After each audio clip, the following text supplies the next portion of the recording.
vuelven los hombres. Pues, pues, esas son las preguntas, digamos, centrales de este texto, que es de este inicio de la investigación. Eh, y entonces iniciamos con el primer punto, que lo he titulado Gracián y el espejo del barroco español. Si quieren adelantar la, la, la slide, por favor, la siguiente. Bueno, ahí están las preguntas que nos hacíamos, ¿no? Que son las preguntas centrales que intentamos responder a lo largo del texto y que son preguntas, pues, abiertas, por supuesto, ¿no? Siguiente, por favor. Me especializo en andar haciendo cosas extrañas sobre el tiempo que nunca tengo. Lo de Gracián, como aquí se verá, tampoco es la excepción. Y si acaso invito a un pensar, lo debe el antecedente de haber explorado previamente algunos aspectos de la consideración de la amistad, en tanto, como ya señalamos, esta juega un papel vital decisivo para la conformación de la existencia. El doctor José Luis Mora ha definido el barroco como el enorme esfuerzo en encontrar lo estable en lo inestable. Anhelo de unidad o de reconstrucción de la modernidad entrada en crisis por el desencanto de lo real, de las tensiones de la historia y sus naufragios, la literatura, en particular la del siglo de oro español, de alguna forma se empeña en mediar entre el deseo del conocimiento expresado en el desarrollo de la filosofía moderna y la cotidianidad de la existencia. Se trata de no prescindir de la vida cotidiana, del individuo concreto, en el contexto de la fugacidad y de la dura relación con el mundo, aspectos que, como nosotros sabemos, pues siempre están muy presentes en el imaginario de las mujeres y los hombres del siglo XVII. Seguimos, la siguiente slide, por favor. Bolívar Echeverría ha señalado que lo barroco se encuentra en la base misma de la modernidad.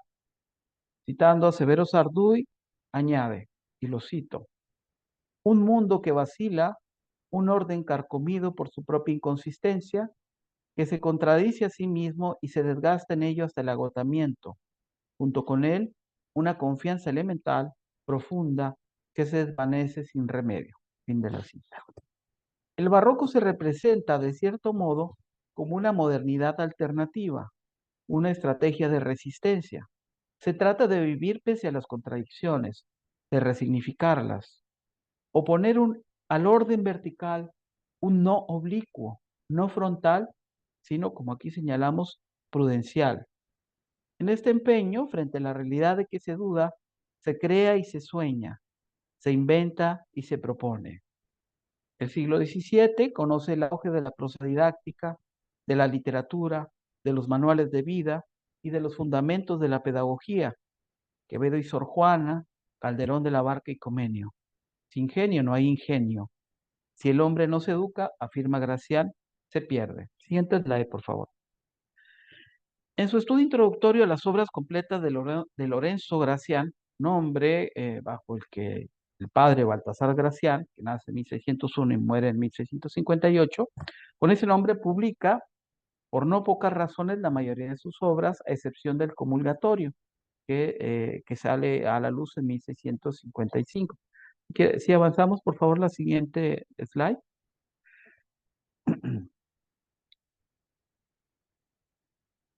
Ismail Quiles destaca de manera interesante el paralelismo y la diferencia que cabe establecer entre los escritos del jesuita español y los de pensadores políticos como Maquiavelo o filósofos de la modernidad como Schopenhauer y Nietzsche. Estos, acusando la influencia del aragonés, también se afanan en su propio estilo por realizar una descripción profunda de la naturaleza humana, si bien por diferentes caminos, porque lo que aquí tendríamos que la perspectiva, por ejemplo, schopenhaueriana, es una perspectiva pesimista, y en el pensamiento de Gracián, aunque estamos hablando de un realismo, de una visión realista en momentos patéticos de lo que existe, sin embargo, siempre se genera una alternativa. Justamente el discreto y las otras obras, bueno, vienen a configurar esa posibilidad. En Nietzsche, pues tendríamos una ruptura radical, como nosotros sabemos, una ruptura radical con todo el proyecto Pero digamos que en la visión de Gracián tenemos un reconocimiento de las contradicciones del mundo, pero esto no implica, digamos, la posibilidad de hacer el esfuerzo personal por tratar de transformar. No extraña pues que sea así. Si podemos avanzar, por favor, en la siguiente slide. No extraña que sea así, y es que la temática que aborda el pensamiento de Gracián es al mismo tiempo clásica y moderna, y en ese sentido universal, pues parte de las reflexiones de un sujeto que se enfrenta a la diversidad de experiencias de un mundo que presenta obstáculos y no pocas dificultades. Un entorno descrito en la mayoría de sus obras como hostil y engañoso, donde prevalecen las apariencias frente a la virtud y la verdad, y en el que, para triunfar, se exige del hombre, como hoy, un comportamiento pragmático. Si podemos mover la slide, por favor. Tal retrato humano parece desolador. Así tenemos que la vida es fugaz, y para eso el vivir no es más que un ir muriendo cada día. Todo es imaginación, por imagen, van apariencia, viento, aire. Inútil es buscar la felicidad aquí abajo en que todo está trastocado y al revés. Es perseguida la verdad, aplaudido el vicio, la verdad muda, el vicio trilingüe, los buenos van por tierra y son ensalzados los malos. El mundo es inmundo y disparatado.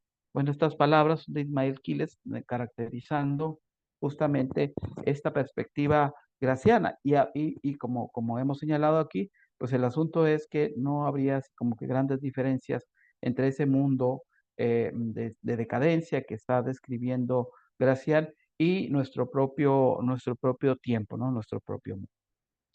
Con todo, este fatalismo puede ser superado, pues el hombre también puede ser inteligente y honesto, única manera de lograr su verdadera perfección.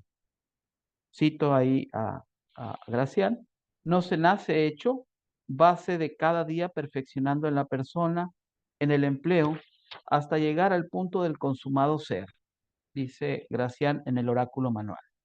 En este mundo, pues, en este punto, perdón, precisamente la vida es considerada como construcción y posibilidad. Y este aspecto que vamos a estar insistiendo a lo largo de esta exposición. No sé si se me escuche por ahí, Heidi, compañeros, para poder mover la presentación o hacerme los... ok, muy bien, por favor, sí. La prosa didáctica y filosófica presente en el jesuita refiere, entre muchos temas, la necesidad de acompañar el éxito de la ética y la victoria de la prudencia y la discreción, al reafirmar a la manera de Cicerón, o mejor aún de Séneca, que lo fundamental es el desarrollo de una interioridad rica, lo suficientemente sólida como para soportar los embates de la propia existencia.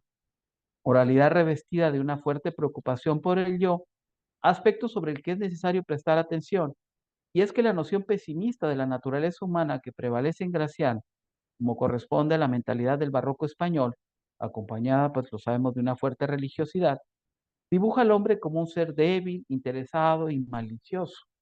Humano, demasiado humano, apuntaría Nietzsche, presto a la traición, cual si fuera el más feroz de los animales. Se asoma, sin embargo, un resquicio de esperanza. Al hablar de lo humano, Gracián reconoce que, así como hay sombras, hay luces en el ser humano. Son estas mismas las que, en el uso de la razón y la prudencia, le permiten superar su propia condición y desarrollar un arte de la existencia que parte de una lectura adecuada del mundo. Esta lectura realista requiere del hombre dos condiciones: una amplia capacidad de observación de lo externo y un fuerte sentido de introspección, de conocimiento de sí. Tales elementos le permiten al hombre desarrollar una moralidad práctica, útil para su propia existencia y que al mismo tiempo abre las puertas a la otredad. Y esto es lo importante, porque si no nos estaríamos quedando en una mera dimensión individualista, ¿no? Sin embargo, este asunto de la transformación propia, pues suma a la construcción o la constitución de la vida comunitaria. ¿Cómo lograr entonces en aras de este arte de vida un equilibrio entre la dimensión individual y la exigente e inevitable esfera social y política en que desenvuelven los hombres? Gracián ha considerado como uno de los puentes fundamentales de la unión y posible armonía de los seres humanos la amistad. No un lujo, como hemos dicho, sino como una necesidad vital, a la par que como un medio de perfección. No será este eje el fundamental, pero siempre estará presente en lo que adelante abordemos. Antes, pues, después de tan largo proemio, y discúlpenme por lo largo del texto, examinemos la genealogía de su pensamiento, un inicio y una trayectoria.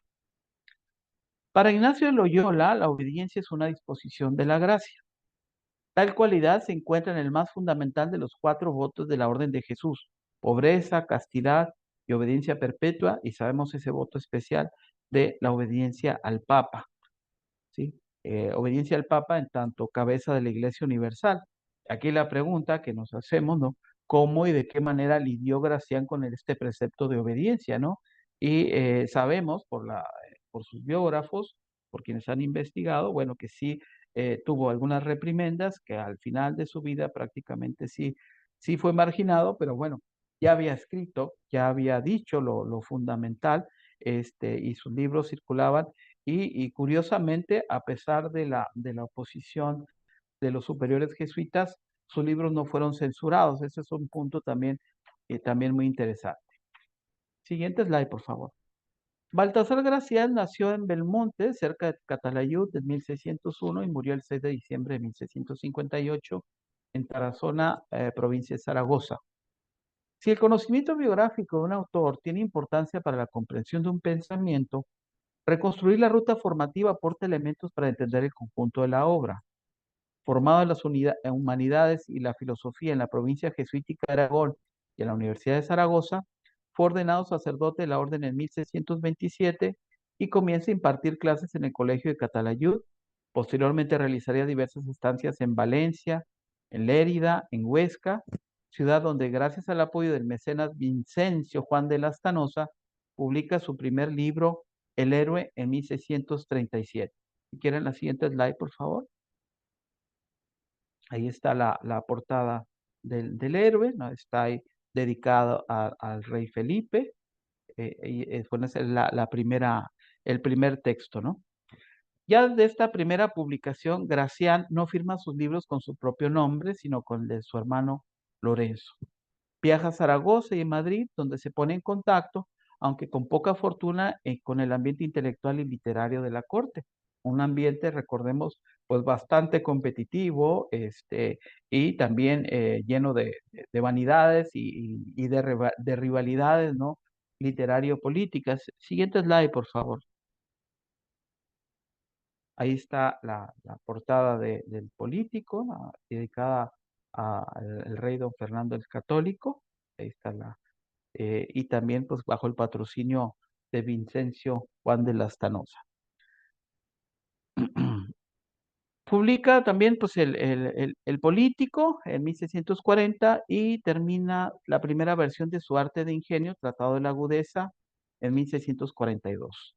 Ocupa el cargo de vicerrector de 1642 a 1644 y tras una convalecencia de salud en Valencia, publica en 1646 El Discreto, esta que estamos viendo aquí, obra en la que nos centraremos en esta exposición.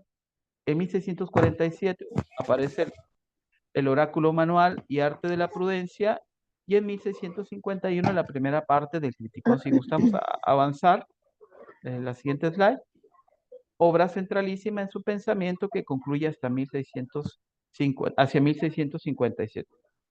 Está el Oráculo Manual y Arte de la Prudencia, 1647. La siguiente, por favor.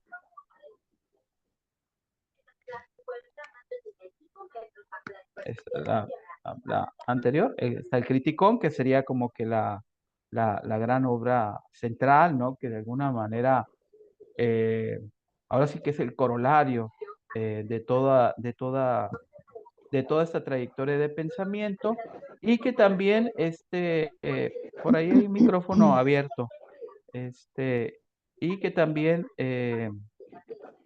digamos, traza como que, o describe el devenir de lo humano, ¿no? Las diferentes etapas.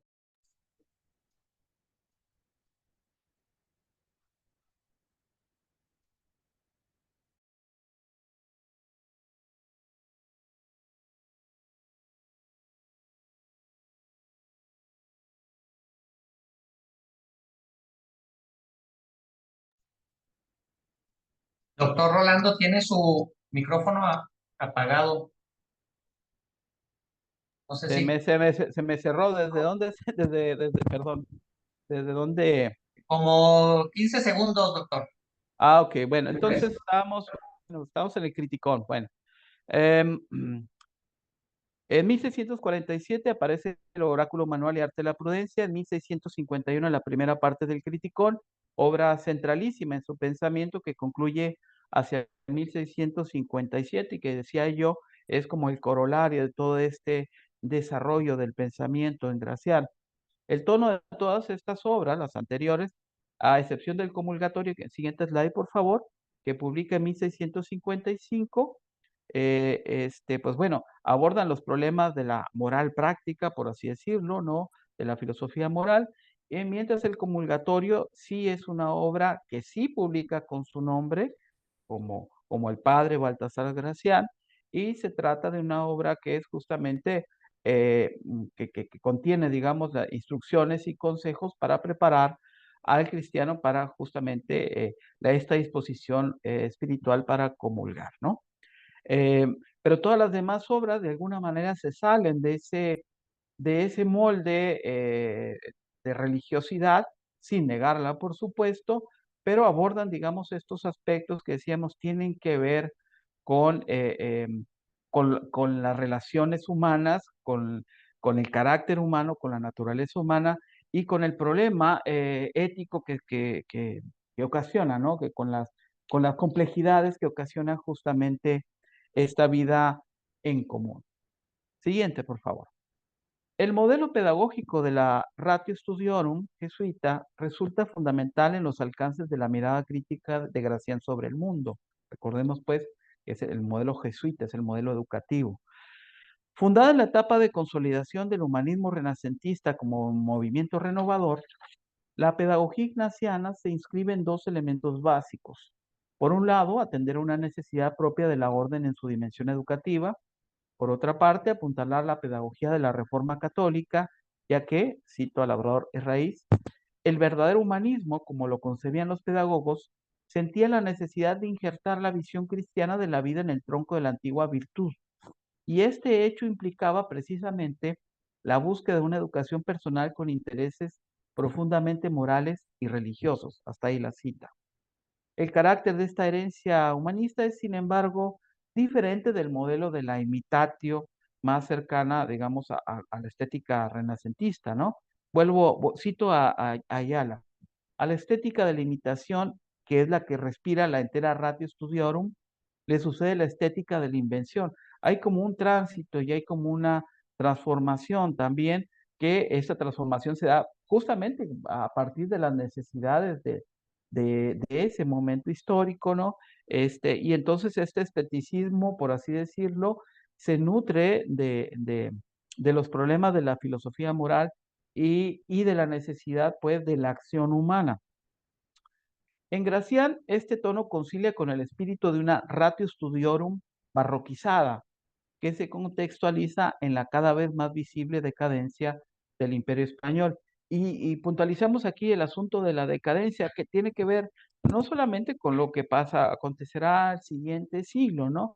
Sino con la serie de intrigas, problemas financieros, en fin, una serie de sucesos históricos que se dan en la corona española, independencia de autonomía de Portugal, la misma las mismas guerras que también alude el propio, el propio Gracián, ¿no? El asunto de Cataluña, ¿no? Por ejemplo, la lucha contra los franceses, en fin, y las grandes derrotas militares que se dan también en el contexto del surgimiento de nuevas potencias navales y militares, como por ejemplo el Imperio Inglés, ¿no? Condición dual, la de tal decadencia. Aquí es lo que sostenemos. Siguiente slide, por favor. Aunque lo justo quizás es llamarla crisis creativa, porque produce en ese interrogarse a sí misma la vitalidad del siglo de oro. Y aquí ese es el asunto de la otra cara, ¿no? Que frente a ese mundo que se empieza a desmoronar, frente a ese mundo de incertidumbres y de inseguridades, lo que se produce es una reacción creativa y tenemos pues este gran empuje de toda la literatura y estos grandes temas universales respecto al humano que vemos en autores culteranos y conceptistas, ¿no? En estas grandes figuras de la literatura, ¿no? Quevedo, Góngora, etcétera, etcétera. Y acá en nuestras tierras americanas, en la poderosa voz de Sor Juana Inés de la Cruz, ¿no?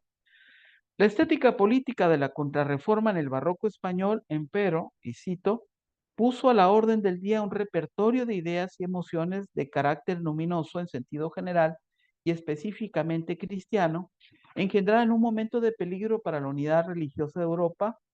Esta nueva sensibilidad deja de lado el artificial mundo platónico de los humanistas para plantearse de nuevo los eternos y angustiosos problemas del hombre, y en primer lugar los de su libertad y salvación, su responsabilidad y su miseria.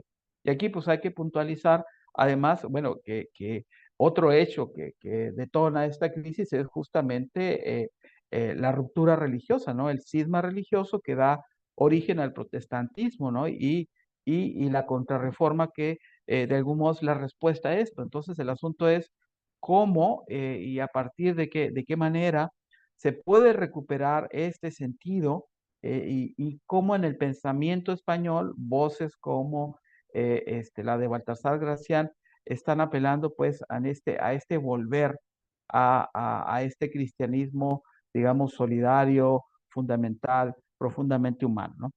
El orden del barroco entonces no es solo literario, sino es un orden también social, político, moral, científico y educativo. El perfil intelectual de Gracián es símbolo y personificación del barroco. Asume, siguiente slide por favor, asume en el ámbito jesuítico y el entorno de la contrarreforma una lectura crítica y a la vez una defensa de la modernidad, porque ahí también encontraríamos en el pensamiento de Gracián, no es un pensamiento del anhelo de la edad de oro, también así como podríamos encontrar, eh, eh, por ejemplo, en el Quijote, ¿no? Este anhelo de esa edad de oro, ¿no? Pues esa edad de oro ya no existe o nunca existió, ¿no? Sino es una defensa también de la modernidad en tanto se plantea este horizonte abierto y esta posibilidad también de transformación, a pesar de todas estas contradicciones que en ocasiones pues parecían como denuncias del autor respecto de lo que ve. Abierto a las transformaciones intelectuales de la época, Gracián vive a fondo el drama del barroco, la tensión entre la preocupación por lo divino y espiritual y la urgencia de prestar atención a lo humano en su practicidad, entre el ámbito instituyente, lo religioso y lo laico que se perfilan para constituirse en realidades autónomas, señala Ayala, cito, Gracián vive esa tensión intelectual y psíquica, religioso y hombre que busca el aplauso del mundo, escritor mundano y escritor místico, rebelde y hombre de máxima confianza de los superiores. Entonces ahí está justamente esta dualidad, esta contradicción y llamémosle con Bolívar Echeverría, este etos barroco, ¿no? Siguiente slide, por favor. Sobre el estilo conceptista unas notas. En contraste del gongorismo culterano, afecto a las evocaciones mitológicas clásicas e hiperbólicas, el conceptismo corriente al que se suele adscribir a Gracián se distingue en el estilo literario por el análisis sutil, agudo e ingenioso de los pensamientos y por la afectación y contraste de ellos. Son frecuentes en él las antítesis, los equívocos, los juegos de palabras y los retruécanos. Se trata de condensar alegóricamente un máximo de contenido en un mínimo de forma, una particularidad capitular que se representa en los primores, realces, crisis y discurso de sus textos, no desprovistos, por cierto, de la nota culta, con diferentes niveles de significado, aunque sin los excesos culteranos. La educación humanista dota a Gracián entonces de una enorme erudición y un dominio del latín, y aunque su base teológica y filosófica es fundamentalmente escolástica, es capaz, creemos, de desbordar los contenidos límites de esta forma de pensamiento. Otro factor se configura en la influencia sistemática de los ejercicios espirituales ignacianos, cuyo principio pedagógico de autoexamen recoge la sabiduría barroca. Vayamos a la tercera parte de esta exposición. Hablemos un poquito más sobre el discreto. Hemos contextualizado hasta aquí las coordenadas históricas, culturales y filosóficas que inciden en el pensamiento de Gracián. Al asumir como postulado básico que la filosofía moral que construye en sus obras tiene como uno de sus objetivos fundamentales el desarrollo de una ética prudencial en el tono de un manual de vida para tiempos de incertidumbre, que nos recuerda, como no, el estoicismo, abordaremos a manera de ejemplos algunos aspectos del discreto que utilizaremos en dos sentidos. Primero, como evidencia de un texto de transición que prepara el tono de obras mayores como el Oráculo Manual y el Criticón. Por otra parte, como un manual en tono didáctico para el cultivo de las virtudes y el desarrollo de la excelencia personal. Y ahí en este cultivo de las virtudes, pues está este eco también evidente del pensamiento aristotélico escolástico. Siguiente slide, por favor. Siguiente. Bueno, hay una imagen que es muy conocida. Aurora Egidio ha señalado que el discreto viene a mostrarnos cómo la vida tiene que estar presidida por la elección. Sin embargo, el saber elegir bien requiere de aprendizaje, en tanto que representa el arte de gobierno de uno mismo, viejo tema de la filosofía. La elección se ejerce por la razón, pero precede por la meditación, actividad introspectiva que implica la búsqueda de un fundamento. Esta práctica puede suponer dos formas. Una que llamaríamos la meditación en tanto figura de los llamados ejercicios espirituales como pregunta de autoconocimiento, que a veces solo se puede hacer a partir del ejercicio de la mirada sobre sí mismo. En este sentido, como es notable en el trato que le dispensa Gracián, tiene o puede tener una connotación religiosa o existencial. Sobre esto último, distinguiríamos también la forma de la meditación como búsqueda de un silencio que haga hablar la razón para conectar con el mundo. Un proyecto que un contemporáneo de Gracián desarrolla sobre las bases del racionalismo y la duda metódica. Sí, Descartes. Crítica de la razón práctica que antecede el juicio sobre el mundo, la defensa de la libertad en Gracián no se da sin cierta estridencia. El filósofo moral español publica El Discreto el 9 de septiembre de 1646, ya lo decíamos, bajo el seudónimo de Lorenzo Gracián. Estrategia inútil, pues de igual modo ocasionó el enojo de sus superiores jesuitas. La obra, relativamente breve pero muy rica en el ámbito interpretativo, está constituida por 25 realces que, a manera de capítulos, ensalzan la dimensión individual del modelo humanista. La meta de llegar a ser lo que se es implica el trabajo por alcanzar la virtud. La paideia dirigida a la excelencia consiste en hacerse diferente, única forma de alcanzar la felicidad y el perfeccionamiento. Hay un fondo de postura existencialista y de defensa del libre albedrío, de la autonomía en la elección, pues como hemos señalado, no hay genio sin ingenio. Ética práctica o práctica ética. Siguiente slide, por favor. El Discreto, obra dedicada al príncipe Baltasar Carlos, se enfoca en ser un espejo educativo. Señala los realces de una, cito a Del Hoyo, señala los realces de una política general, es decir, inscribe un manual de conducta general con las cualidades o prendas que debe reunir todo hombre que aspire a ser discreto. De aquí, pues, este sentido de manual, de este sentido didáctico que encontramos en esta obra y en general en las obras, en todas las obras de Gracián. En El Héroe, que escribe en 1637, Gracián ha nombrado a sus capítulos como primores. Estos, los primores, representan excelencias máximas que debe reunir un varón también máximo. Los realces son ahora prendas que realzan la personalidad, lo que habrá de real, de regio, y lo que implica de elevación y de lucimiento o brillo. Un adjetivo barroco dedicado pues al príncipe heredero, ¿no? Entonces, el realce es eso, ¿no? Estos atributos, estas características, estas conductas, ¿no? Que realzan justamente a la figura y a la personalidad que debe reunir quien gobierna o quien está destinado a gobernar. Si el discreto se configura como una propuesta didáctica, cada uno de sus realces se empeña en exponer ejemplos y exposiciones para configurar un etos, pues varón culto y varón discreto son una y la misma cosa. Apelando al modelo ideal que se construye, en principio en la armonía del genio y del ingenio, Algunas de esas cualidades son las siguientes. Siguiente slide, por favor. Y aquí esta parte es realmente interesante. Son muchos los realces, son 25 realces, y son muchos los valores, las virtudes y las actitudes eh, que quien quiere configurarse como discreto y quien quiere configurarse en la excelencia moral y en la vida virtuosa, pues tiene que esforzarse por seguir.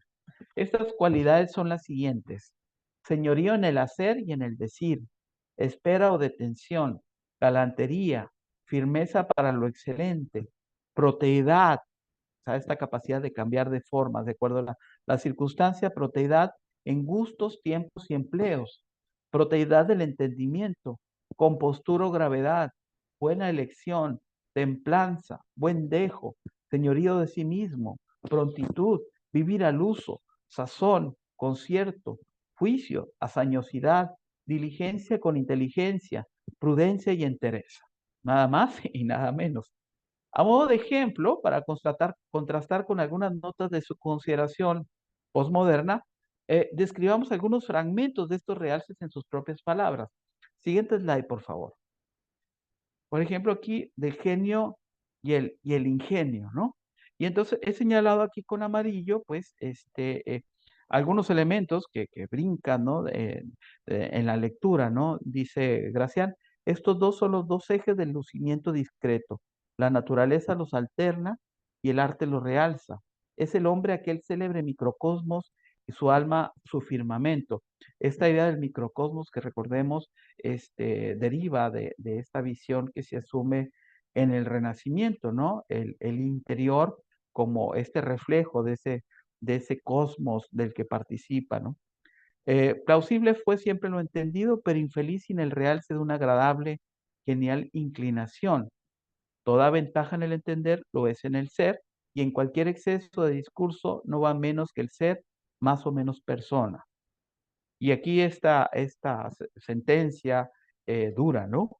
Hay a veces entre un hombre y otro casi tanta distancia como entre el hombre y la bestia, sino la sustancia en la circunstancia, sino la vitalidad en el ejercicio de ella. La composición, pues, del real se apela a varios elementos. A destacar, en principio, como decíamos, el eco del ideal renacentista cristianizado, la noción de equilibrio como completud, pero también el reconocimiento de una naturaleza humana variable en sus extremos y circunstancias, cuestión que, por ejemplo, ya había abordado Michel de Montaigne en sus ensayos. Sobre este mismo punto, el segundo realce, el señorío en el decir y en el hacer, apela a este mismo equilibrio del juicio y la acción. Describe en esta parte, Gracián, el extravío de los hombres. Siguiente slide, por favor, para ver el ejemplo. Dice, andan los más de los hombres por extremos, unos tan desconfiados de sí mismos o por naturaleza propia o por malicia ajena, que les parece que nada han de acertar agraviando su dicha y su caudal si quieren no probarlo. En todo hayan que temer. Al contrario, otros tienen una plena satisfacción de sí mismos. Viven tan pagados de todas sus acciones que jamás dudaron, cuando menos condenaron alguna, muy casados con sus dictámenes, y más cuanto erróneos, enamorados de sus discursos como hijos más amados, cuanto más feos. Entre esos dos extremos de imprudencia se halla el seguro medio de cordura y consiste en una audacia discreta, muy asistida de la dicha, pero la más ventajosa superioridad es la que se apoya en la adecuada noticia de las cosas, del continuado manejo de los empleos. Nuevamente, pues está presente esta idea de este equilibrio y de este conocimiento de este formarse el juicio y a partir de este formarse el juicio de este hacer en la acción. En la prudencia, en la toma de decisiones importantes, a contracorriente de nuestras prisas hipermodernas, ni se apresura ni se apasiona. Saber esperar el tiempo adecuado, detenerse en la ocasión propicia, es realce del hombre de espera. Y bueno, y esto nos da otra vez para pensar, ¿no? ¿Cuáles son, cómo se reflejan estas actitudes hoy en día, ¿no? En estos tiempos, insisto, de los extremos, ¿no? Siguiente slide, por favor. Y bueno, una cuestión ahí que no he puntualizado, pero en cada uno de estos realces viene, por ejemplo, el estilo, ¿no? Por ejemplo, aquí en El hombre de espera se habla de alegoría, en el señorío y el decir y en el hacer, discurso académico, ingenio, un elogio, es decir, el modo o el tono en que Gracián está escribiendo cada uno de estos realces, ¿no? Lo que va destacando, digamos, en el estilo. Hombre de espera. Dijeron todos mucho en breve. Dilatóse más el católico rey don Fernando como príncipe de la política, y es lo mucho la espera. Sea uno, decía, señor de sí, y lo será de los demás. La detención sazona los aciertos y madura los secretos. Hace de pensar despacio y pensar de presto. Ni es segura la diligencia que no nace de la tardanza. A mí me parece de repente que, bueno, la escritura de Gracián es tan clara que nosotros nos vemos reflejados o vemos reflejado nuestro mundo y contrastamos, insisto, en este asunto de la falta de juicio y de las prisas con las que hacemos las cosas, el no saber cultivar la paciencia, el no saber esperar los tiempos. El discreto brilla también por las luces de su cultura y su deseo de aprendizaje. La fama de su saber le precede y es la fuente de su ingenio. Siguiente slide, por favor, que esta es hombre de espera. Su mayor realce es una juiciosa comprensión de los sujetos, una penetrante cognición de los principales personajes de la actual tragicomedia de todo el universo. Da su definición a cada príncipe y su aplauso a cada héroe. El elogio del saber es el reconocimiento del valor de la propia existencia, donde, y aquí subrayamos, no vive vida de hombre, sino el que sabe. La frónesis reflexiva a que alude Aristóteles en la Ética a Nicómaco fundamenta a su vez el criterio de la elección correcta. Siguiente slide, por favor. Esta elección correcta no se encuentra exenta de riesgos, pues, cito, es que vemos cada día hombres de ingenio sutil, de juicio acre, estudiosos y noticiosos también, que en llegando a la elección se pierden. Y ese es el otro asunto, ¿no?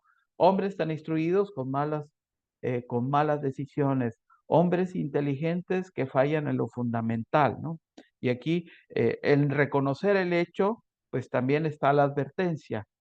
Saber elegir con atino es oponerse a la hibris, al exceso y la vanidad.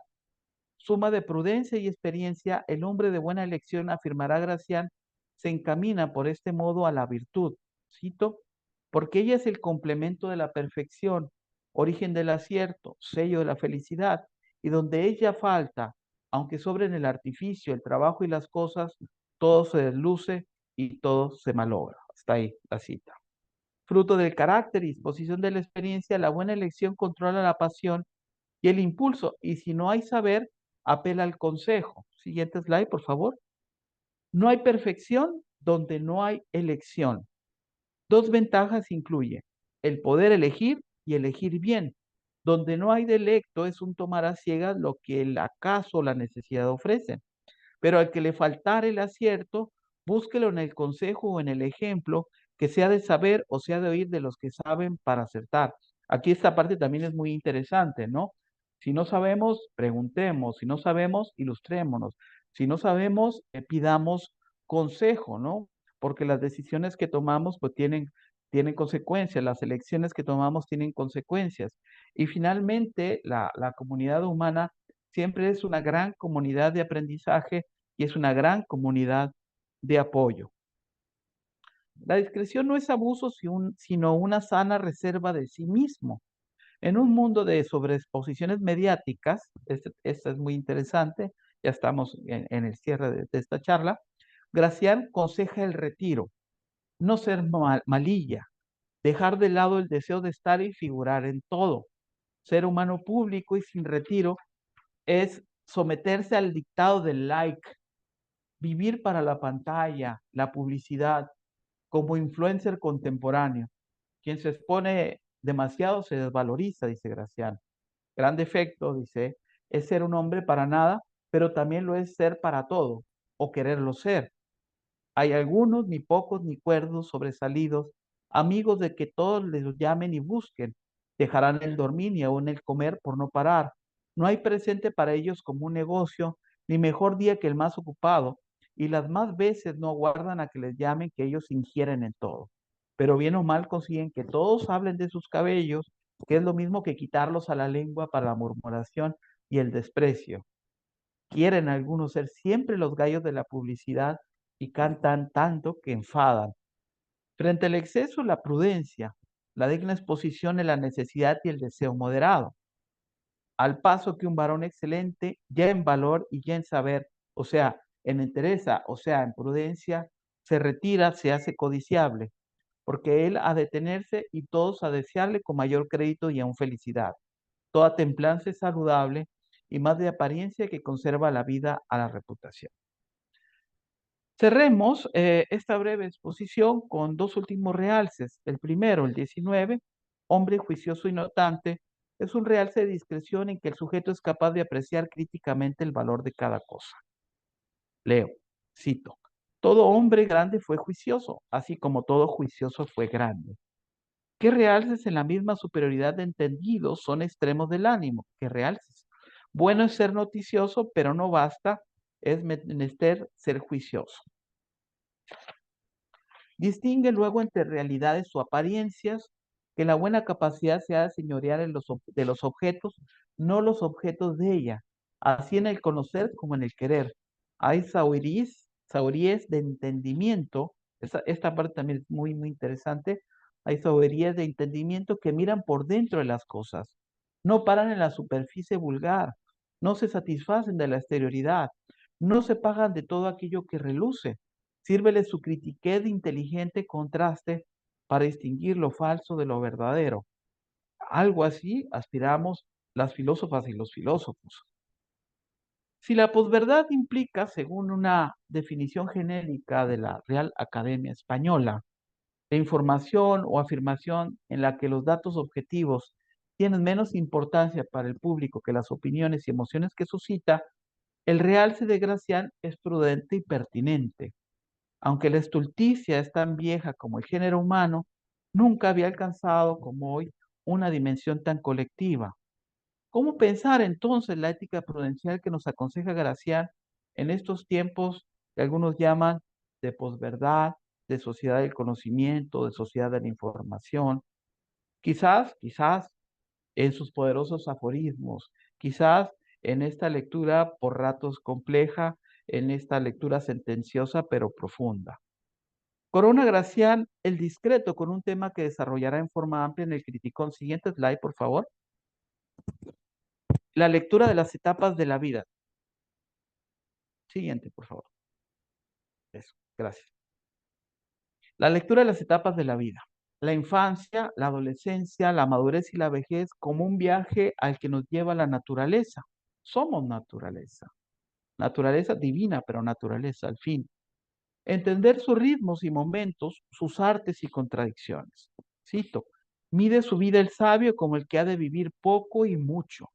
La vida sin estancias es camino largo, sin mesones, pues, ¿qué si se ha de pasar en compañía en vivir del hombre con el caminar del sol, las estaciones del año con las de la vida, y los cuatro tiempos de aquel con las cuatro edades de esta? La culta repartición de la vida de un discreto finaliza en el balance, momento en que cobra más fuerza el alma cuando las pierde el cuerpo. Siguiente, por favor. Y así, importa mucho la prudente reflexión sobre las cosas, porque lo que de primera instancia se pasó de vuelo, después se alcanza a la revista. Elogio del pensamiento y la filosofía. Termino con esta cita larga que resume el proyecto moral de Gracián. Hace noticiosos el ver, pero el contemplar hace sabios. Peregrinaron todos aquellos antiguos filósofos, discurriendo primero con los pies y con la vista para discurrir después con la inteligencia, con la cual fueron tan raros. Es corona de la discreción el saber filosofar, sacando de todo como solícita abeja, o la miel del gustoso provecho, o la cera para la luz del desengaño. La misma filosofía no es otra que meditación de la muerte, que es menester meditarla muchas veces para acertarla, hacer bien una sola después. En ese camino, siguiente, en esa ruta de existencia, sostengo, la amistad se nos aparece como espacio verdadero y posibilidad de lo distinto, como arte de existencia, donde todo esto que nos ha señalado Gracián se puede configurar como posibilidad de esa vida virtuosa. Pensar en la condición presente a la manera de Critilo y Andrenio en Falimundo. Pensar también en la amistad como el modo de sobrellevar los días, de orientarse en la tormenta engañosa de nuestro presente, también barroco. Muchas gracias. Y sería todo, por ahí viene la bibliografía siguiente. Ahí está alguna bibliografía mínima. Y pues muchas gracias por escucharme en esto que fueron pues algunos apuntes, algunas ideas que quise compartir con ustedes. Sí, muchísimas gracias. No sé si haya alguna pregunta por parte del público aquí en el salón o bien ahí en la gente que se encuentra en el Zoom. En el Zoom, en el Zoom. En el Zoom, el Zoom. En el Zoom. Jorge, adelante. Gracias, Heidi. Buenas tardes a todas las personas, a todas y a todos. Gracias, doctor Rolando, por su conferencia, que me gustó mucho, me pareció muy interesante y me despertó dos inquietudes que espero comunicar adecuadamente. La primera es que, bueno, a mí en lo personal me gusta mucho la lectura de este tipo, aunque no conozco particularmente la de Gracián. Me gusta mucho la literatura sapiencial, creo que es muy valiosa y siempre la he leído con mucho gusto.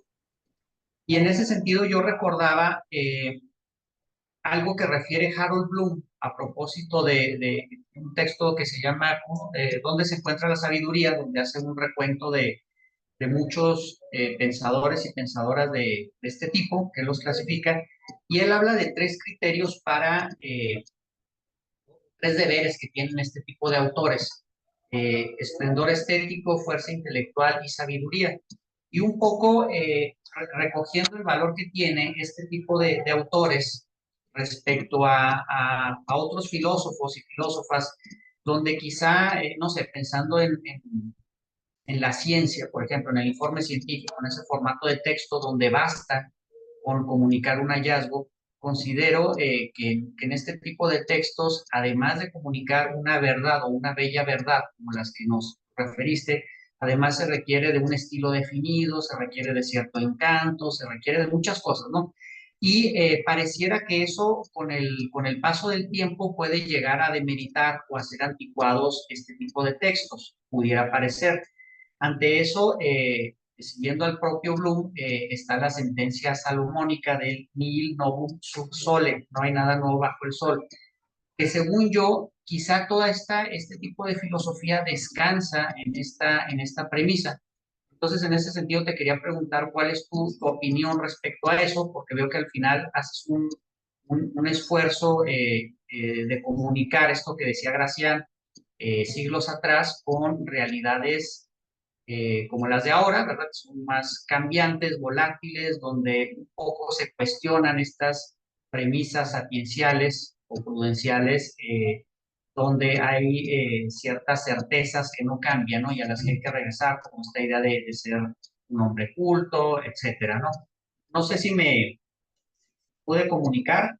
Y bueno, eso sería por un lado. Y por otro, nada más, si pudieras hablarnos un poquito de las influencias de Gracián. Por ahí mencionaste a otro gran gigante de este tipo de literatura, Montaigne, pero no sé si hubiera algún otro un poco para rastrearlo. Gracias. Bien, pues muchas gracias por los comentarios. Pues sí, pues coincido, ¿no? La literatura de Gracián, pues por eso quise puntualizar el contexto, ¿no?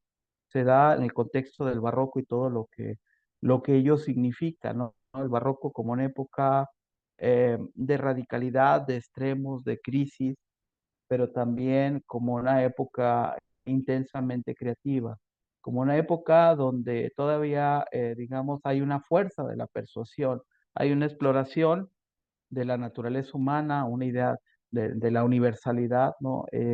Y yo creo que el esfuerzo de Gracián y en ese sentido también es capaz, creo yo, de salir de estos estrechos moldes de la escolástica, porque estamos en una etapa donde esa escolástica, pues bueno, Descartes ya está haciendo lo propio, hay un desarrollo de la filosofía moderna, todo se está moviendo, este, y yo creo que eso fue la tensión misma que señalo con Graciano, saber que está en medio de ese movimiento y conservar las bases doctrinales también, ¿no? Incluso aquí una de las cuestiones que hubiera querido explorar más es respecto a cómo se apropia Gracián de esta idea de los ejercicios espirituales ignacianos, ¿no? Cómo lo aplica también en este ejercicio reflexivo, en este autoexamen, para luego después volcarlo. Y este volcarlo es justamente con esta intención didáctica.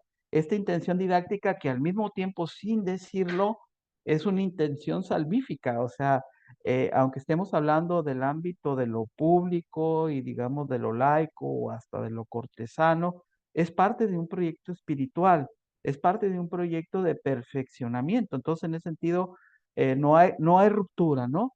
Es cierto, bueno, de repente, pues yo lo que he encontrado a lo largo del estudio de la filosofía es que tanto en los clásicos, o a los clásicos en términos generales, y considerando también clásicos a los autores del barroco, que hay una modernidad en los clásicos, ¿sí? Es decir, que hay esta posibilidad de actualizar los grandes problemas universales, evidentemente el estilo, la estructura sintáctica, pues hace muy complejo esto, ¿no?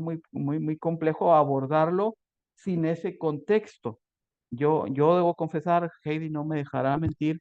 Bueno, esta no es mi formación, mi formación así como filósofo, ha sido más orientada, digamos, al postestructuralismo o a la hermenéutica, pero desde hace algunos años estoy en este esfuerzo de esta relación entre filosofía y literatura. Eh, por eso sí mencionaba a Montaigne. Sí hay ecos de las ideas de Montaigne en Gracián. Creo que si bien no hay estudios que digan así hay una influencia definida o definitiva, yo creo que sí hay esa presencia. Hay muchas similitudes en algunas de las cuestiones de las que habla Montaigne, ¿no? Fundamentalmente esta idea, ¿no? Filosofar es prepararse para la muerte, pero es una idea estoica.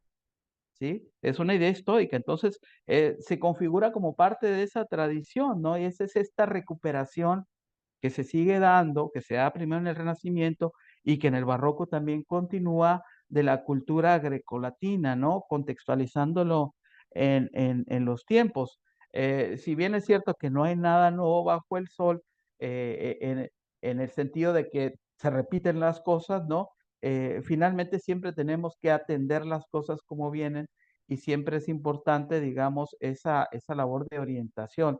Em, Hay otras cuestiones aquí muy interesantes en Gracián, ¿no? Yo creo que a mí, insisto, como esto es así un tema, lo trabajé desde la perspectiva de la amistad, o sea, mi primera aproximación a Gracián fue sobre el asunto de cómo la amistad puede llegar a configurar un modo de vida y cómo puede contribuir a una estética de la existencia, pensar en ese eje, reconociendo esto que decía, ¿no? El mundo es esta selva, el mundo es falimundo, es un mundo falaz, es un mundo de mentiras, ¿no? Este, en que sin embargo uno tiene que encontrar con la voluntad, ese es otro punto también que podríamos rastrear, con la voluntad y con el entendimiento, con la voluntad, con el deseo y con el entendimiento, la posibilidad de poder transitarlo y poder dirigirlo sobre las bases del pensamiento de uno mismo, ¿no? Sobre las bases del deseo de uno mismo y no de una estructura que se te va y te oprime y te dice cómo debes vivir tu vida, ¿no? Ese es el valor que yo encuentro, ¿no? En este rastreo, de cómo siempre tendremos una alternativa para constituirnos incluso contra los grandes sistemas morales verticales, ¿no? Siempre podemos constituirnos a partir de de lo que los antiguos llamaban el cura sui, ¿no? El cuidado de sí, que finalmente no es más que el cuidado de los otros, ¿no? Esa es la otra cara. Entonces, sí, uno de los antecedentes que encontraría sí es Montaigne, seguramente también toda la formación que recibe Gracián vía los jesuitas, pero yo recuperaría ahí también, mencioné a la Estulticia, ¿no? A Erasmo, ¿no? Sin duda alguna también está por ahí la presencia de Erasmo, si bien a veces muy crítica, ¿no? Pero también en este reconocimiento de esta naturaleza humana tan cambiante, ¿no? Y de que finalmente parte de lo que somos, que hay que reconocerlo, pero que hay que tratar de proyectarlo hacia otra parte. Entonces, sí, ahí estaría el pensamiento humanista renacentista como presente, Erasmo, Montaigne, y a través pues, de estos autores, pues todo lo que se ha recuperado en el Renacimiento, ¿no? El pensamiento estoico, la filosofía, que finalmente es lo que a mí me encanta, ¿no? Finalmente dice, bueno, pero es que aquellos que se preocupan por ir más allá son los filósofos o las filósofas, ¿no? Aquellos que se preocupan por tratar de analizar las cosas. Esa es la otra vía. Mientras tenemos al mismo tiempo que estos esfuerzos de Gracián, una filosofía como la cartesiana, ¿no? Que está en ese punto de ruptura con esta tradición escolástica que pesa demasiado y que trata de ver el mundo de otra forma, tenemos también este viaje a la interioridad que nos está proponiendo Gracián y al perfeccionamiento. Un perfeccionamiento que no es dogmático, un perfeccionamiento que también, digamos, donde resuena y se ve y se evidencia ese humanismo.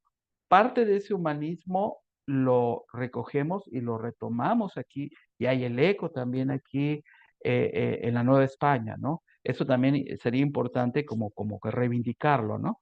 Pero sí, no es un autor digamos, popular, no está en el hit parade de las investigaciones, puede sonar algo así como exótico, pero también lo señalé, es una presencia muy importante en el pensamiento de Schopenhauer y en el pensamiento de Nietzsche. No sé si más o menos medio respondí. Gracias, doctor. Gracias. Bien, aquí tenemos una lectura, una pregunta, dos preguntas, parte del público aquí en la mesa. Entonces, si quiere, no sé cómo también tenemos ahí la mano levantada de Efraín Galloso. Entonces, si quieres, hacemos las preguntas y luego te damos espacio para responder. Rolando, ¿te parece bien?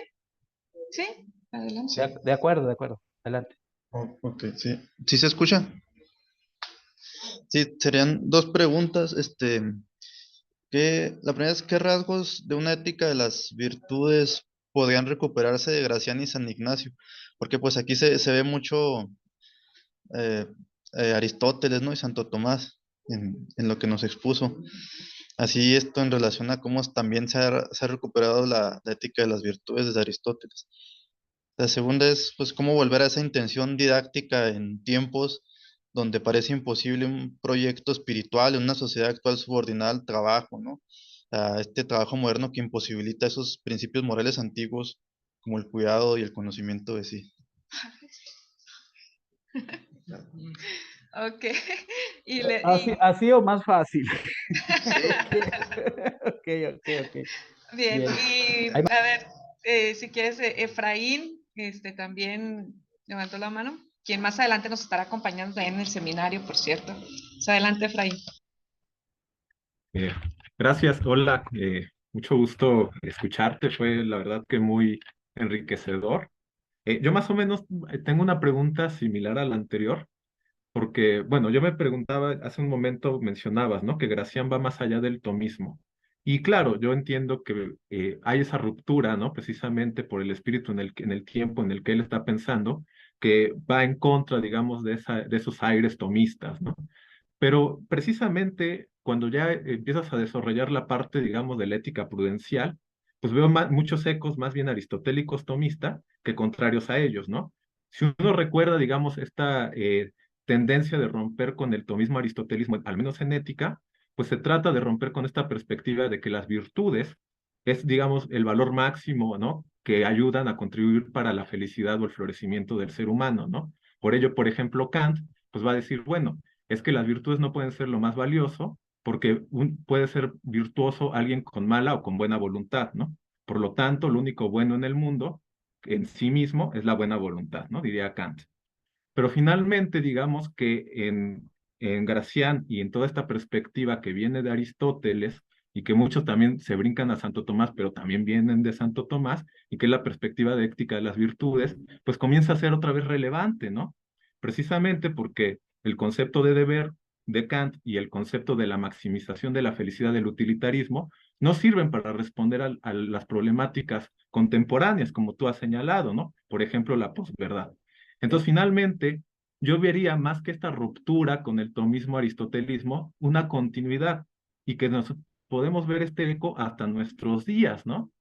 En esta respuesta que se trata de dar precisamente desde la filosofía y la recuperación de la ética de las virtudes para responder precisamente a estas problemáticas que hoy en día nos aquejan, ¿no? Una de ellas, pues, es el nihilismo, en el cual, pues, ya no hay una verdad, ¿no? Sino que más bien hay distintas verdades dependiendo de la opinión o lo que nos mueva estas opiniones a pensar, ¿no?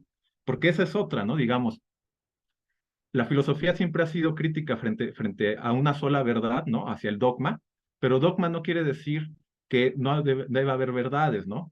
Hay verdades que nos pueden dar un piso parejo para cómo pensar como humanidad, digamos, ¿no? Y esto no quiere decir que vamos a ser dogmáticos, y precisamente podríamos pensar que una ética como la que propone Gracián es una ética que va encaminada hacia allá, ¿no? Digamos, no hay un dogma, no hay una sola forma de ser, pero por medio del ingenio y el cultivo de virtudes podemos encontrar la forma de florecer más que de ser, ¿no? Que esa finalmente es la idea que tiene una ética de las virtudes. Entonces, digamos que esa sería más bien un comentario pregunta, ¿no? Que en lugar de ver más una ruptura, ver una continuidad, ¿no? Que finalmente eso también se ve en algunos intérpretes, de que, bueno, pues más que el tomismo ser esta piedra entre los clásicos y la modernidad, pues más bien es el puente, ¿no? Que se entiende entre nosotros los modernos y los clásicos. Pues bueno, esa sería así como el comentario, ¿no? Muchas gracias, ¿eh? No, no, a ti, pues, ya en el comentario está la respuesta, creo. Perdón, de una vez, porque si no se me olvidan los tres comentarios, ¿no? Te agradezco, Efraín, el comentario. Sí, yo diría que, pues sí, ahí está el peso del tomismo, todavía está, bueno, bastante, el tono del discurso es bastante sentencioso, eh, se expresa en esa intención didáctica, ¿no? Evidentemente. Yo creo, ahí sí que no tengo todo el conocimiento, pero por lo menos de mi lectura del Criticón, yo creo que en el Criticón ya hay mucho más autonomía todavía, mucho más, Gracián se aventura mucho más, incluso el tono de la historia del Criticón, de este viaje en la vida y de esta historia de amistad es mucho más autónomo. Yo creo que iría en ese sentido, pero sí, no abandona. Finalmente está en el contexto de la pedagogía ignaciana, está en el contexto, a pesar de la rebeldía, ¿no? A pesar de la rebeldía de, y de la tolerancia, que también hay que decirlo, ¿no? O sea, por supuesto que sabían que era él, y lo regañaban, pero no llegaba tanta la cosa, ¿no? Como que Gracián se puso como que en el límite, ¿sí? Es algo que los jesuitas generalmente hacen, hasta que les llaman la atención, ¿no? Se puso en el límite y quizás le faltó ese punto de ruptura, pero bueno, eso se estaba constituyendo, ¿no? Eso se estaba constituyendo como un movimiento, digamos, filosófico, que luego ya en el siguiente siglo, pues definitivamente va a haber esa ruptura, ¿no? Con toda, con toda la tradición tomista y ya la escolástica se va a derrumbar por completo, ¿no? Entonces sí, de acuerdo con tu comentario. Ahora, pensar en este asunto de la ética de las virtudes, pues incluso, no sé, cuando tú hablabas, me pensaba, no sé, me venía en el imaginario Martha Nussbaum, por ejemplo, este, en este intento de recuperación desde ciertas tradiciones, ¿no? Frente a la desazón del mundo moderno o posmoderno, un poco recurrir Rolando, mándeme. Rolando, perdón, es que como que se empezó a escuchar otra vez el eco y no se entienden bien, ya en la última parte no se entendió bien A ver. a partir de la ética de las virtudes, como al inicio de la conferencia, creo. No, A ver. no es cierto, no es cierto. Pues No. cómo. A ver, entonces, lo malo es que yo digo una cosa y jamás la puedo repetir. Esto lo saben mis alumnos y entonces si no queda grabado, jamás lo dije.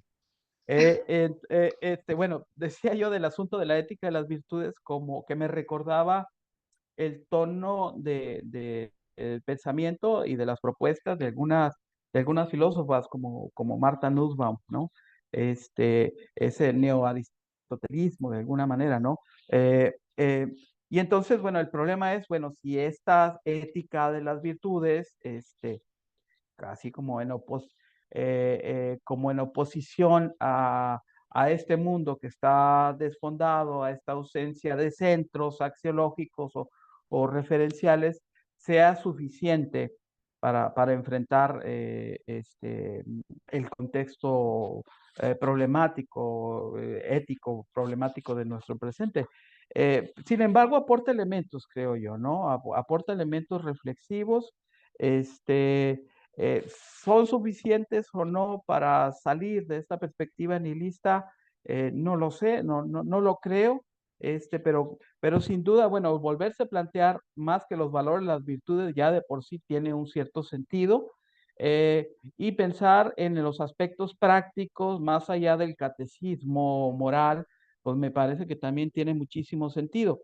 Por supuesto, uno acude a estos autores, a Gracián o a Montaigne o a otros, en el pleno entendido de que lo que dicen o lo que han dicho tiene sus límites, tiene sus explicaciones y tiene sus contextos. Y uno tiene que recuperar críticamente justamente esas palabras, ¿no? Lo mismo con otra de las grandes aficiones que uno tiene, que es Foucault, ¿no? Y en ese sentido, ¿no? Recuperar críticamente los autores, que es lo que debe hacer un sano ejercicio filosófico, ¿no? La otra cuestión, ¿cómo volver a la espiritualidad didáctica? Pues ahora esta espiritualidad es una espiritualidad laica, ¿no? Ya no es, por así decirlo, ¿no?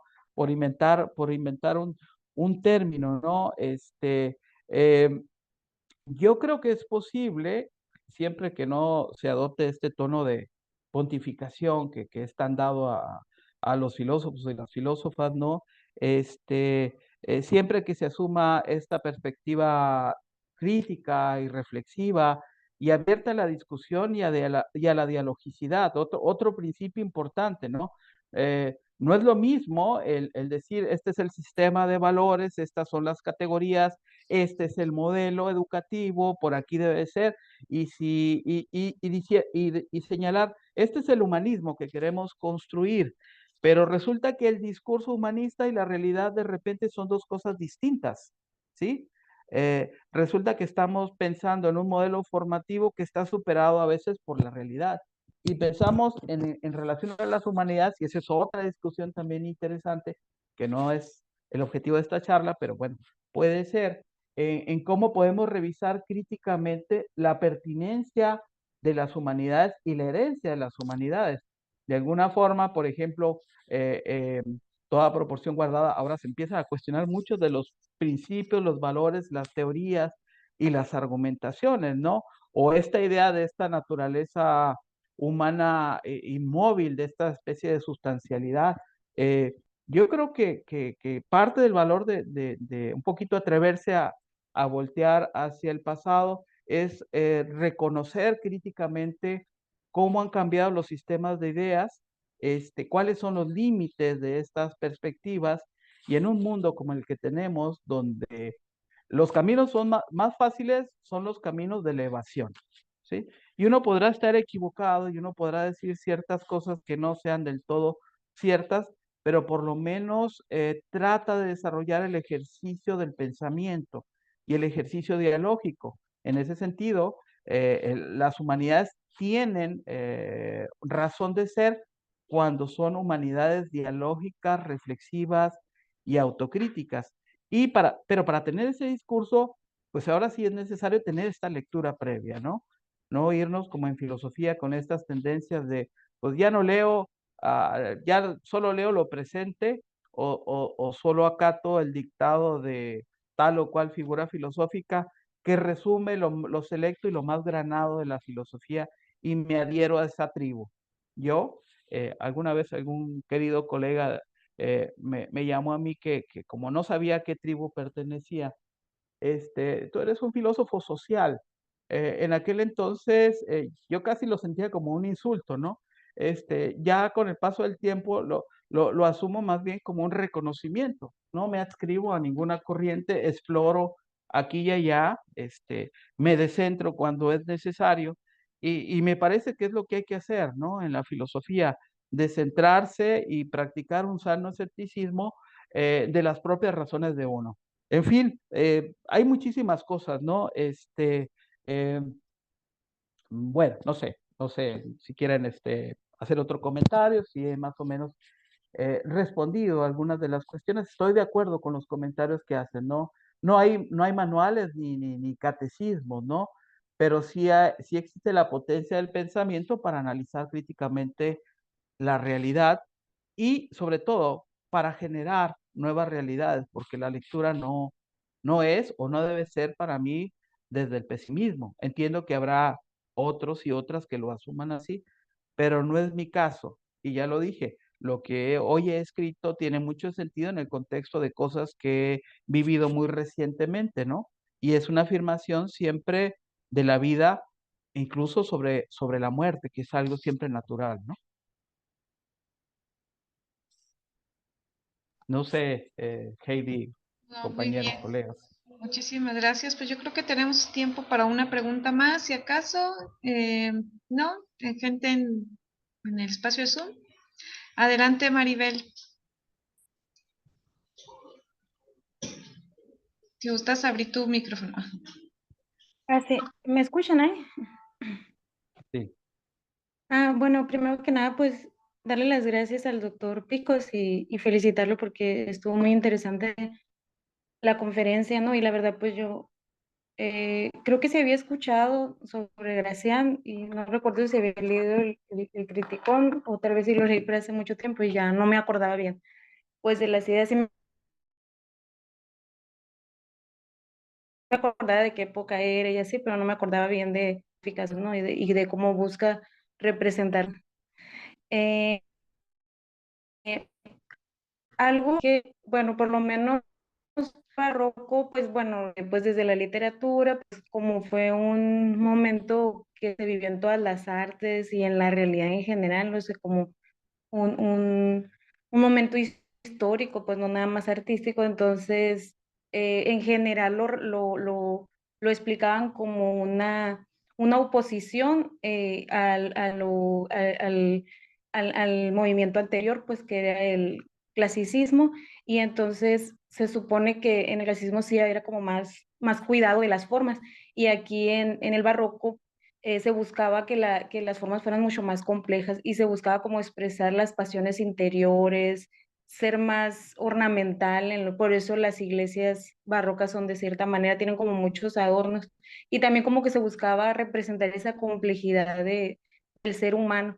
Entonces cuando habla aquí de la prudencia, de ser discreto, entonces me suena más como a que no correspondería como al barroco, bueno, como yo lo había entendido, pero a lo mejor porque pues lo mismo es que era muy complejo, pues si se buscaba representar la esencia de la humanidad, pues obviamente que iba a haber tanto las partes racionales como las pasiones internas, o sea, no quiere decir que una vaya a superar a la otra o que sea en una contraposición, pero sí como que no entendí cómo entrarían en las características del barroco esta parte de la prudencia, de lo discreto, porque eso me suena más como correspondiente a la corriente del clasicismo, pues, ¿no? Como de ser así más cuidadoso con la expresión, con las formas, pues. Y en cambio aquí, a pesar de la complejidad de la forma y de la reflexión en el barroco,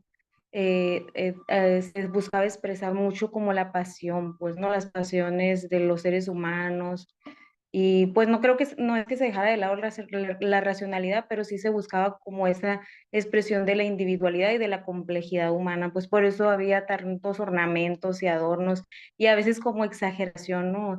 Y por ejemplo en la literatura pues era utilizar muchas figuras retóricas una tras otra, pues para que se fueran así como acumulando, pues y eso, ¿no?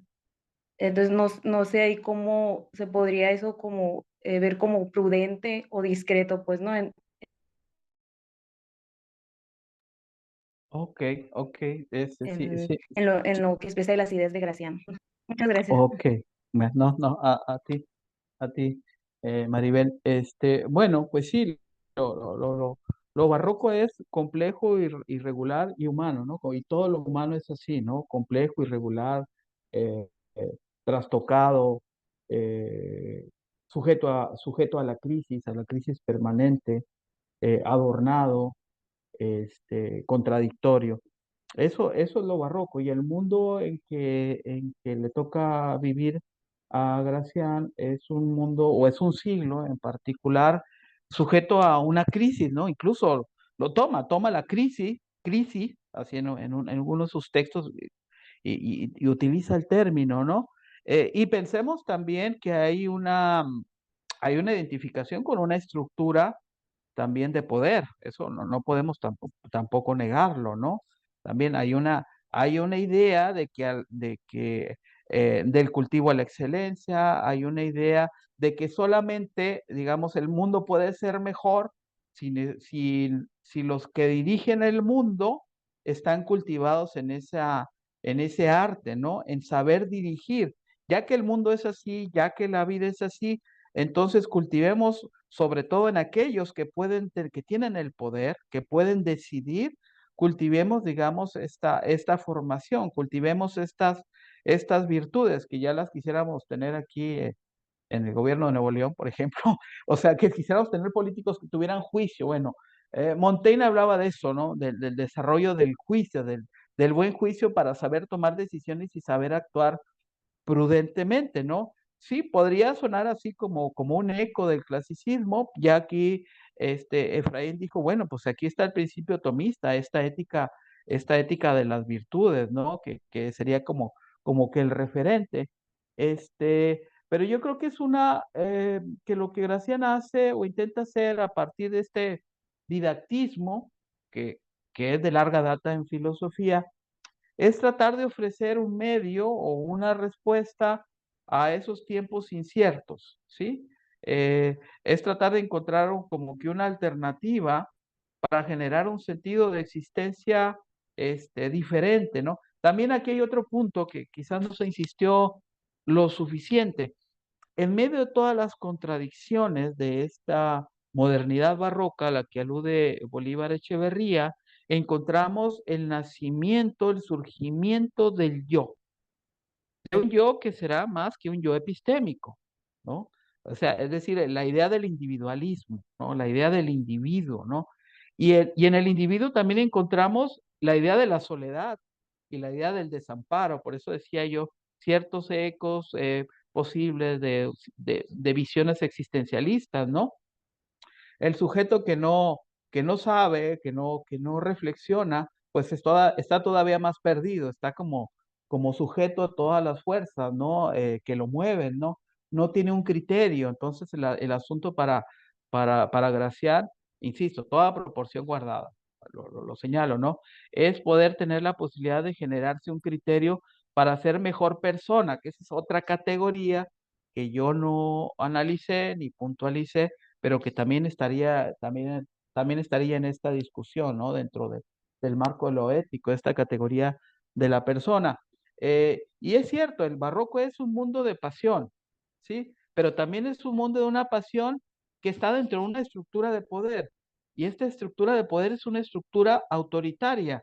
El momento barroco es un momento también de consolidación y de configuración de los absolutismos en Europa, ¿sí? La Contrarreforma en muchos sentidos tiene eso, ¿no? Ese poder centralizado, que finalmente al que todos se tienen que someter. Esa pasión es una pasión contenida siempre. Y hay como diría, hay como líneas de fuga en eso, ¿no? Como diría por ahí Deleuze, ¿no? Hay pliegues en el asunto, hay salidas. Una de estas salidas, bueno, es la salida literaria, diría yo, ¿no?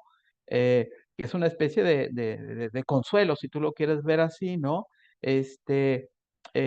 Como este espejo donde finalmente nos reflejamos, ¿no? Eh, pero sí, creo que hay muchas cosas, pues hay muchos variables en el asunto cuando hablamos del barroco, y eh, que, que, que estarían respondiendo a esto que tú estás señalando bien, ¿no?